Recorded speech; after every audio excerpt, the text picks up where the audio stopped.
Item ಯಾವುದೇ ಇರಲಿ try ಮಾಡಿ ಆಚಿ ಚಿಕನ್ ಮಸಾಲಾ. ಕೆಲಸ ಖಾಯಂಗೊಳಿಸುವಂತೆ ಪೌರ ಕಾರ್ಮಿಕರು ಪಟ್ಟು ಹಿಡಿದಿದ್ದಾರೆ. ಘನತ್ಯಾಜ್ಯ ವಿಲೇವಾರಿ ಚಾಲಕರು ಸರ್ಕಾರಕ್ಕೆ ಎಚ್ಚರಿಕೆಯನ್ನ ನೀಡಿದ್ದಾರೆ. ಈ ಬಗ್ಗೆ ನಮ್ಮ ಪ್ರತಿನಿಧಿ ಭವ್ಯ ಸುನಿಲ್ ಜೊತೆ ಪೌರ ಕಾರ್ಮಿಕರು ಮಾತುಕತೆ ನಡೆಸಿದ್ದಾರೆ. ನೋಡ್ಕೊಂಡು ಬನ್ನಿ. ಸಿಟಿಯಲ್ಲಿ ಕಸದ ಸಮಸ್ಯೆ ಈಗಾಗಲೇ ಉದ್ಭವವಾಗಿರುವಂಥದ್ದು. ಈಗಾಗಲೇ ಸಿಲಿಕಾನ್ ಸಿಟಿಯನ್ನು ಗಾರ್ಬೇಜ್ ಸಿಟಿ ಅಂತ ಕರೀತಾರೆ. ಇದ್ರೂ ಕೂಡ ಸರ್ಕಾರ ಎಲ್ಲೋ ಒಂದು ಕಡೆ ಸಿಟಿಯ ಬಗ್ಗೆ ನಿರ್ಲಕ್ಷ್ಯ ತೋರಿಸ್ತಾ ಇದೆ ಅನ್ನೋದು ಸ್ಪಷ್ಟವಾಗಿ ಗೊತ್ತಾಗ್ತಾ ಇರುವಂಥದ್ದು. ಡಿ ಕೆ ಶಿವಕುಮಾರ್ ಅವರು ಬ್ರ್ಯಾಂಡ್ ಬೆಂಗಳೂರು ಮಾಡ್ತೀವಿ ಅಂತ ಈಗಾಗಲೇ ಬಹುತೇಕವಾಗಿ ಎಲ್ಲ ಕಡೆ ಹೇಳ್ತಾ ಇದ್ದಾರೆ. ಆದರೆ ಕಸ ಎತ್ತುವಂತಹ ಚಾಲಕರ ಸಮಸ್ಯೆಯನ್ನು ಎಲ್ಲೋ ಒಂದು ಕಡೆ ಸರ್ಕಾರ ಕಡೆಗಣಿಸ್ತಾ ಇದೆ. ಯಾಕಂದರೆ 35 ವರ್ಷ ಇರುವಾಗಲೇ ಚಾಲಕರು ಸಾಯುವಂತಹ ಪರಿಸ್ಥಿತಿ ಕೂಡ ನಿರ್ಮಾಣ ಆಗಿರುವಂಥದ್ದು. ಯಾಕೆ ಸರ್ಕಾರ ಇದರ ಬಗ್ಗೆ ಸೂಕ್ತ ಕ್ರಮ ಕೈಗೊಳ್ಳುತ್ತಿಲ್ಲ? ಈಗಾಗಲೇ ಉಗ್ರ ಹೋರಾಟ ಮಾಡೋದಾಗಿ ಮುನಿಯಪ್ಪ ಅವರು ಕೂಡ ಎಚ್ಚರಿಕೆಯನ್ನು ಕೊಟ್ಟಿದ್ದಾರೆ. ನಮ್ಮ ಜೊತೆ ಅವರೇ ಇದ್ದಾರೆ. ಸರ್, ಸಿಲಿಕಾನ್ ಸಿಟಿ ಅಂದರೆ ಗಾರ್ಬೇಜ್ ಸಿಟಿ ಅಂತ ಈಗಾಗಲೇ ಹೆಸರು ಬಂದಾಗಿದೆ. ಮತ್ತೊಂದು ಕಡೆ ಇವರು ಬ್ರ್ಯಾಂಡ್ ಬೆಂಗಳೂರು ಮಾಡ್ತೀವಿ ಅಂತ ಹೇಳ್ತಾರೆ. ಆದರೆ ಸಿಟಿಯನ್ನು ಕ್ಲೀನ್ ಸಿಟಿಯಾಗಿ ಇಟ್ಕೋಬೇಕಾಗಿರೋದು ಸರ್ಕಾರದ ಜವಾಬ್ದಾರಿ. ಅದನ್ನು ಕಸ ಎತ್ತುವ ಕೆಲಸವನ್ನು ಮಾಡ್ತಾ ಇರುವಂತಹ ಚಾಲಕರ ಆರೋಗ್ಯ ಆಗಿರ್ಬೋದು, ಅವರಿಗೆ ಬೇಕಾದಂತಹ ಭತ್ಯೆ ಆಗಿರ್ಬೋದು, ಎಲ್ಲವನ್ನು ಕೊಡಬೇಕು. ಯಾಕೆ ಕಡೆಗಣಿಸ್ತಾ ಇದ್ದಾರೆ ಸರ್? ಮೊದಲನೇದಾಗಿ ಈ ಡಿ ಕೆ ಶಿವಕುಮಾರ್ ಅಂತ ಒಬ್ಬ ಲೂಟರ್ಸ್ಗೆ ನಗರಾಭಿವೃದ್ಧಿ ಕೊಡಬಾರ್ದಾಗಿತ್ತು. ಆತ ಕನಕಪುರ ಸುತ್ತಮುತ್ತ ಎಷ್ಟು ದೊಡ್ಡ ದೊಡ್ಡ ಬಂಡೆಗಳಿತ್ತು, ಎಲ್ಲ ಬೆಟ್ಟಗಳೆಲ್ಲ ಕರೆಸಿಬಿಟ್ಟಿದ್ದಾನೆ.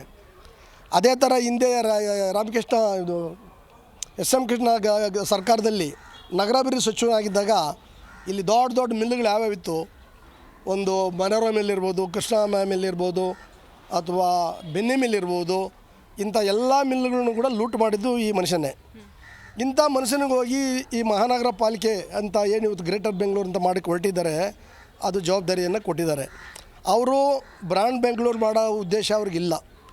ಎಷ್ಟು ಸಾವಿರ ಕೋಟಿಗಳನ್ನು ಲೂಟ್ ಮಾಡಿ ಇಡೀ ದೇಶದಲ್ಲಿ ಕಾಂಗ್ರೆಸ್ ಪಕ್ಷವನ್ನು ಕಟ್ಟಕ್ಕೆ ದುಡ್ಡು ಕಳ್ಸೋಕ್ಕೆ ಮಾತ್ರ ಅವ್ರನ್ನ ನಗರಾಭಿವೃದ್ಧಿ ಸಚಿವರಾಗಿ ಮಾಡಿದ್ದಾರೆ. ಅದರ ಒಳಗಡೆ ಇವತ್ತು ಪೌರ ಕಾರ್ಮಿಕರದು ಸುಮಾರು 25-30 ವರ್ಷಗಳ ಕಾಲ ಹೋರಾಟಗಳನ್ನು ನಾವು ಮಾಡ್ಕೊಂಡು ಬಂದ್ವಿ. ಈ ಪೌರ ಕಾರ್ಮಿಕರದು ಅಂತಂತ ಒಂದಷ್ಟು ಪರ್ಮನೆಂಟ್ ಆಗಿದೆ. ಅದೇ ಟೈಮ್ನಲ್ಲಿ ಏನು ಲೋಡರ್ಸು, ಡ್ರೈವರ್ಸು, ಕ್ಲೀನರ್ಸ್ ಇದ್ದರು, ಇವ್ರಿಗೂ ಕೂಡ ಮಾಡ್ತೀವಿ ಅಂತೇಳಿ ಹಿಂದೆ ಬಸವರಾಜ ಬೊಮ್ಮಾಯಿ ಸರ್ಕಾರ ಕೂಡ ಹೇಳ್ತು. ಮತ್ತು ಈ ಸಿದ್ದರಾಮಯ್ಯ ಸರ್ಕಾರ ಕೂಡ ಅದನ್ನು ಹೇಳಿದರು. ಆಮೇಲೆ ಅವರು ಒಂದು ಮೇ ತಿಂಗಳಲ್ಲಿ ಒಂದು ಮೇ ಡೇ ಮಾಡೋಂಥ ಟೈಮಲ್ಲಿ ಇಲ್ಲಿ ನಮ್ಮ ಪ್ಯಾಲೇಸ್ ಗ್ರೌಂಡ್ ಮೀಟಿಂಗಲ್ಲಿ ಕೂಡ ಅವ್ರು ಹೇಳಿದರು. ಆಮೇಲೆ ಇವರೆಲ್ಲ ಧರಣಿ ಮಾಡೋಂಥ ಸಮಯದಲ್ಲಿ ಅಲ್ಲೇ ಬಂದು ಧರಣಿಯಲ್ಲಿ ಕೂತ್ಕೊಂಡು ನಾಟಕ ಮಾಡ್ಕೊಂಡು ಡಿ ಕೆ ಶಿವಕುಮಾರ್ ಅವರು ಧರಣಿಯಿಂದ ಎದ್ದೋಳಿ, ನೀವು 30 ದಿನದ ಒಳಗಡೆ ನಿಮ್ಮನ್ನು ಪರ್ಮನೆಂಟ್ ಮಾಡ್ತೀವಿ, ನಿಮ್ಮೆಲ್ಲ ಸಮಸ್ಯೆಯನ್ನು ಬಗೆಹರಿಸ್ತೀವಿ ಅಂತ ಹೇಳ್ಬಿಟ್ಟು ಹೋದವರು ಇವತ್ತವರೆಗೂ ಅದು ಬಗೆಹರಿಸಿಲ್ಲ. ಜೀತದಾಳದ ಪದ್ಧತಿಗಿನ್ನ ಕೆಟ್ಟದಾಗಿ ಇವರು ನಡೆಸ್ಕೊಂತ ಇದ್ದಾರೆ. 4ನೇ ತಾರೀಕು ಒಳಗಡೆ ಇದು ಮಾಡಬೇಕು. ಇದು ನೀವು ಮಾಡಲಿಲ್ಲ ಅಂದರೆ ನೀವು ಜಸ್ಮಲ್ಲ ಯಾವುದೇ ಪಾಸ್ ಮಾಡ್ಕೊಳ್ಳಿ, ಅವತ್ತು ಯಾರು ಕೂಡ ಕೆಲಸ ಮಾಡಲ್ಲ. ಈ ಸಮಸ್ಯೆ ಬಗೆಯವ್ರಿಗೂ ಇವ್ರ ಜೊತೆಗೆ ನಾವು ನಿಂತು ಹೋರಾಟವನ್ನು ಮಾಡ್ತೀವಿ ಅಂತಕ್ಕಂಥ ಮಾತನ್ನು ಈ ಟೈಮಲ್ಲಿ ಈ ಸರ್ಕಾರಕ್ಕೆ ಒತ್ತಾಯ ಮಾಡ್ತಾಯಿದ್ದೀವಿ.